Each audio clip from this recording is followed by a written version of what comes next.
નમસ્તે ખેડૂત મિત્રો, ગુજુ ટિપ્સ ચેનલમાં આપનું હાર્દિક સ્વાગત છે। તો ગુજરાતના તમામ ખેડૂતો જે પાક નુકસાનના ફોર્મની રાહ જોઈ રહ્યા હતા તેનો અત્યારે આતુરતાનો અંત આવી ગયો છે।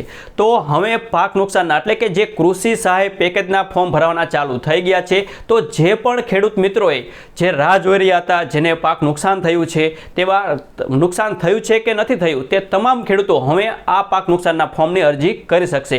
તો આ અરજી તમારે કઈ જગ્યાએ કરવાની રહેશે અને અરજી કરવા માટે તમારે क्या क्या डॉक्यूमेंटनी जरूर पड़शे तमाम विगत आपणे आजना विडियोमां आपणे लेवाना छीए। तो आवा घणा बधा जे खेडूत मित्रोना प्रश्नो छे तेनुं निराकरण आपणे एक ज विडियोमां आपणे लाववाना छीए। तेम छतां पण तमे जो पण खेडूत मित्रने एवो प्रश्न जणाय कि मने आ प्रश्न मने मूंझवाय छे तो मने कॉमेंट पण तमे करी शको छो। तो चलो मित्रों आपणे विडियोने आपणे स्टार्ट करी दईए। तो घणा बधा खेडूत मित्रों घणा समयथी राह जोई रह्या हता, एनो आतुरतानो अंत हवे आवी गयो छे। तो आ फॉर्म तमारे कई तारीखथी लईने कई तारीख सुधी भरावाना छे तो 14/11/2025 थी लईने 28/11/2025 सुधी तमारे आ जे कृषि सहाय पेकेजना फॉर्म भरावाना चालू रहेशे। एटले के आ टूंका 15 दिवसना गाळामां तमारे आ फॉर्म तमारे सबमिट करी देवानुं रहेशे। तो आ फॉर्म भरवा माटे तमारी पासे क्या क्या डॉक्यूमेंट होवा कंपलसरी है तो तमने जे जग्याए तमे फॉर्म भरवा जशो त्यां आपणे मागशे। तो सौथी पहेला तमारे खातेदार होवा जरूरी है, एटले के तमारा 7/12/8 मां तमारुं नाम होवुं जरूरी है। एटला माटे तमारे 8 અને 7/12 ની नकल तमारे साथे राखवी जरूरी है। અને ત્યારબાદ જે 7/12/8 માં જે વ્યક્તિનું નામ હોય તેનું આધાર કાર્ડ કમ્પલસરી છે, એનું બેંકની પાસબુકની જરૂર છે। ત્યારબાદ તમારે એક તલાટી પાસે જઈને એક જે પાક વાવેતરનો એટલે કે તમારા ખેતરમાં તમે શું વાવેલું છે એને એક વાવેતરનો તમારો દાખલો કમ્પલસરી માગેલ છે। જો તમે કપાસ વાવેલો હોય તો કપાસનું વાવેતરનો દાખલો, મગફળી વાવેલી હોય તો મગફળી, તો એવી રીતે તમારે વાવેતરનો દાખલો તમારે તલાટી પાસેથી લઈને એ રજૂ કરવાનો રહેશે।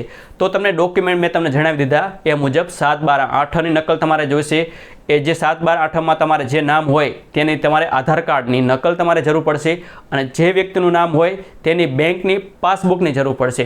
તો બેંકની પાસબુક પ્રશ્ન કેવો આવશે કે હવે જે સૌરાષ્ટ્ર ગ્રામીણ બેંક હતી તે સીધી ગુજરાત ગ્રામીણ બેંક થઈ ગઈ છે। તો એવા સમયમાં તમારે એ પાસબુકનો IFSC કોડ પણ ચેન્જ થઈ ગયો હશે। તો એ પાસબુક ઘણા ખેડૂત મિત્રોને ન પણ આવ્યું હોય એવો પણ પ્રશ્ન હોય છે। IFSC કોડ, જૂનો IFSC કોડ નાખશો તો પણ તમને એ ફોર્મ સબમિટ નહીં થાય તો એ તમારા એ પૈસા અટવાઈ જશે એવો પણ પ્રશ્ન ઘણા બધાને આવશે। તો એનું સોલ્યુશન લઈને તમારે સૌથી પહેલાં તમારે જે ગુજરાત ગ્રામીણ બેંક નવી અત્યારે થઈ ગઈ તે તમારે બેંકે જઈને તમારે નવી પાસબુક તમારે ત્યાંથી તમારે લઈ લેવાની રહેશે અને નવો IFSC કોડ તમારે લઈ લેવાનો રહેશે।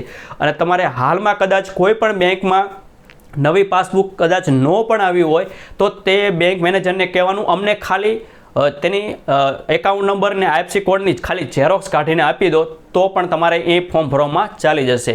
તો આવો પ્રશ્ન પણ ઘણા બધા ખેડૂત મિત્રને આવવાનો છે, તો હું તમને આ પણ તમને જણાવી દઉં। તો તમારે એક એ વાવેતરનો દાખલો પણ તમારા સાથે રજૂ કરવાનો રહેશે।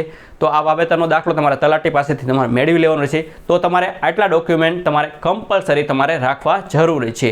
અને તમારે આ ડોક્યુમેન્ટ તમારે ભેગા થઈ ગયા બાદ તમારે કઈ જગ્યાએ ફોર્મ ભરવાનું તમારે જવાનું રહેશે તો હું તમને જણાવી દઉં।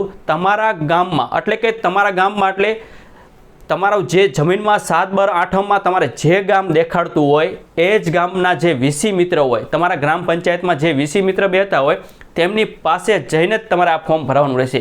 તમે જાતે પણ તમે કોઈ પણ પ્રોસેસ તમે નહીં કરી શકો।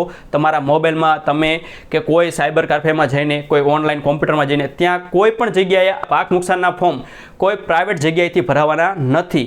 ફક્ત ને ફક્ત તમારા 7/12/8માં જે પણ ગામ તમને ઉપર દેખાડે છે એ જ ગામના વીસી પાસે થઈને જ તમારે આ ફોર્મ ભરાવાનું રહેશે। તો ઘણા બધાના આમાં એવા પ્રશ્ન આવશે કે ઘણા બધા ખેડૂતો એવા હોય છે કે સિટીમાં રહેતા હોય છે, તેના 7/12/8 ગામડામાં હોતા હોય છે।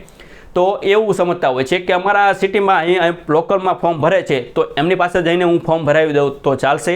તો એ ફોર્મ તમારે ત્યાં જઈને તમારે નહીં ભરાવવાનું રહે।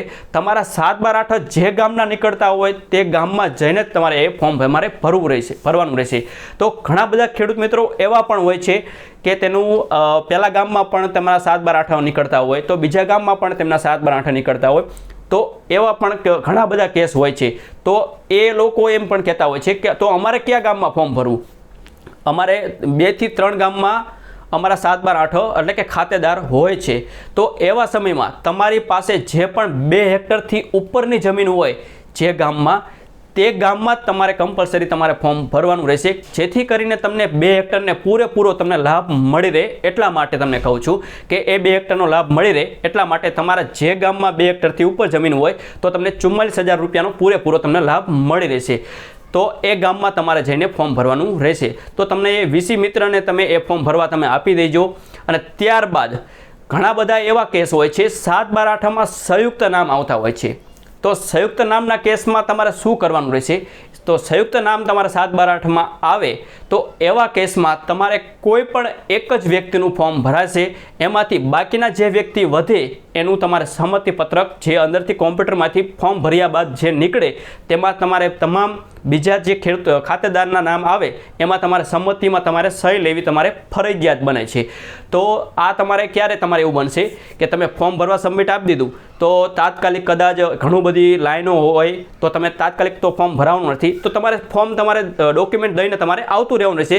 ત્યારબાદ તમને કદાચ એ વીસી મિત્ર તમને કોલ પણ કરે કે હવે તમારું ફોર્મ ભરી ગયું છે, તમે આવી જાઓ, તો ફોર્મ ભર્યું હોય તે અરજદારમાં સહી કરી શકશે અને બાકીના જે સંમતિ આપનાર, બાકીના તમામ જે ખાતેદાર છે એ સંમતિ આપનારમાં સહી કરી આપશે। તો આવી રીતે તમારે સંમતિ આપવી ફરજિયાત છે સંયુક્ત ખાતેદારના કેસમાં।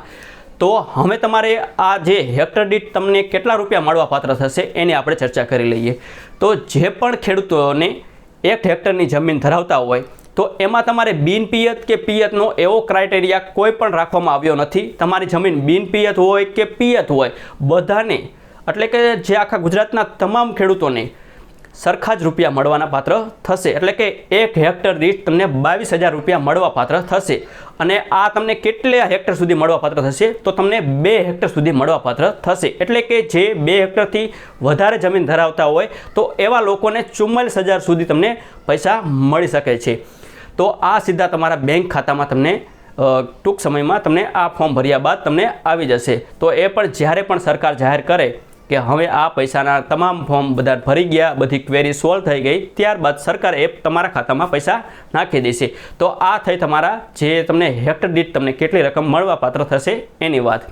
તો આ તમામ ફોર્મ ભર્યા બાદ, ઓનલાઈન ફોર્મ ભર્યા બાદ તમારે કોઈ પણ જગ્યાએ તમારે ડોક્યુમેન્ટ દેવા જવાની જરૂર નથી। એ વીસી મિત્ર તમારી પાસે જે અરજદારમાં સહી લઈને એ પોતાની પાસે રાખી લેશે અને તે ગ્રામ સેવક હોય કે જે તાલુકામાં જે જમા કરવાના હોય એ જમા ત્યાં જઈને તે કરાવી લેશે। તો તમારે ખાલી વીસી મિત્ર પાસે જઈને ફોર્મ ભરાવવાનું રહેશે, બાકી તમારે કોઈ પ્રોસેસ કરવાની રહેશે। જે ડોક્યુમેન્ટ માગે એ તમારે દેવાના રહેશે। મેં તમને જે કીધું એ એટલા ડોક્યુમેન્ટની જરૂર તમારે કમ્પલસરી પડશે। અને તેમ છતાં પણ જે ખેડૂત મિત્રોને કોઈ પણ પ્રશ્ન જણાય તો તમે એની ટાઈમ તમે મને કોમેન્ટ કરી શકો છો। હું તમને બનતો હોય છે ત્યાં સુધી તમને એ કોમેન્ટનો રિપ્લાય આપવાની પૂરેપૂરી કોશિશ તમને કરીશ। તો મિત્રો આજના વિડીયોમાં આપણે આટલું રાખીશું। જય હિન્દ, જય ભારત।